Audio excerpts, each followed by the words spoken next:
বানানোর জন্য আমরা এবারে কড়াটাকে গরম করে নিচ্ছি। কড়া গরম হয়ে গেলে এই দেখুন ডিমটা আছে, ডিমটাকে তো ভাজা হবেই।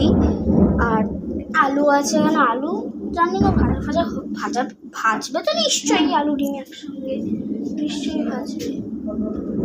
আর এখানে দেখুন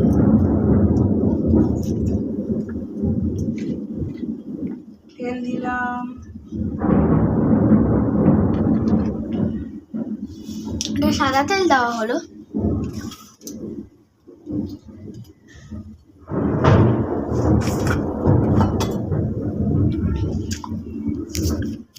সাদা তেলে জিরে দেওয়া হলো, সাদা জিরে দেওয়া হলো এবারে ফোড়নে।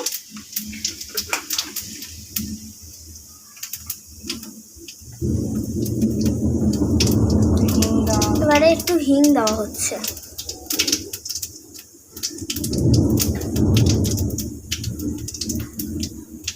হিং দিয়ে এবারে আলুটাকে দিয়ে দেওয়া হচ্ছে। আলু আর সোয়াবিন দুটো একসঙ্গে দেওয়া হচ্ছে। আলু সোয়াবিন একসঙ্গে ভাজা হবে।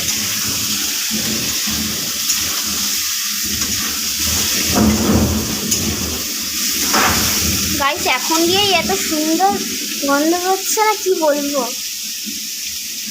কি সুন্দর গন্ধ করছে। এবার একটু হলুদ।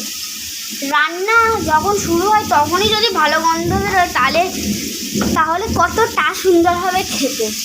এবারে লঙ্কা গুঁড়ো, আপনাদের ইচ্ছার মতো লঙ্কা গুঁড়ো দিতে পারেন। আমরা একটু বেশি ঝাল খাই, তাই জন্য আমরা এতটা লঙ্কা গুঁড়ো দিলাম। দেখুন নুন দেওয়া হবে, পরিমাণ মতো নুন দেবেন, নাহলে বেশি যদি নুন পড়ে যায় তাহলে পুড়ে হয়ে যাবে। ওদিকে কাঁচা ওদিকে তেল।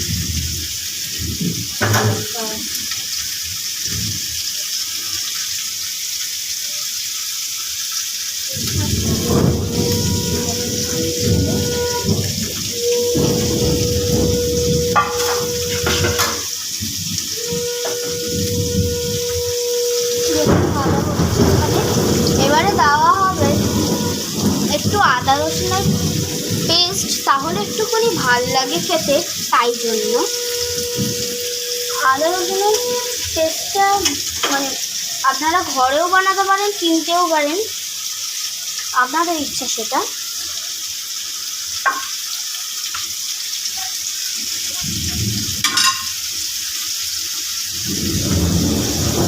আদা রসুনের পেস্টটা দিয়ে দেওয়া হলো। আমরা দোকান থেকে কিনে এনেছি আদা রসুনের পেস্ট, আপনারা ঘরেও বানাতে পারেন, কিন্তু আমাদের কাছে বেশি সময় নেই, তাই জন্য আমরা দোকান দিয়েই কিনে নিয়ে চলে এসেছি।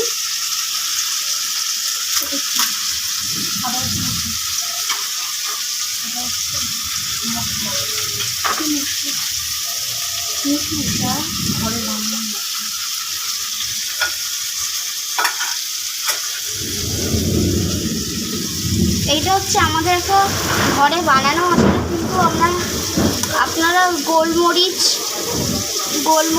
দিয়ে তারপরে কিছু ফোড়ন দিয়ে বানাতে পারেন।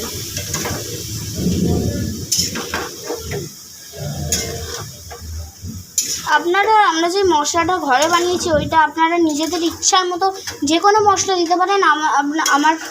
আমরা তো ঘরে বানিয়েছি, তাই জন্য আমরা দিয়ে দিলাম। দেখুন একটু কাই হবে, এটা হেভি লাগবে খেতে।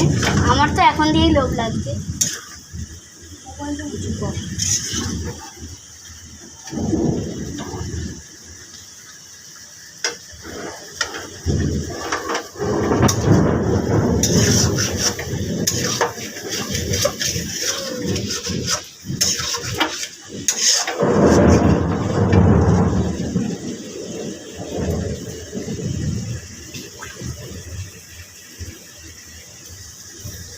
এরকম করে অনেকক্ষণ রাখা হবে।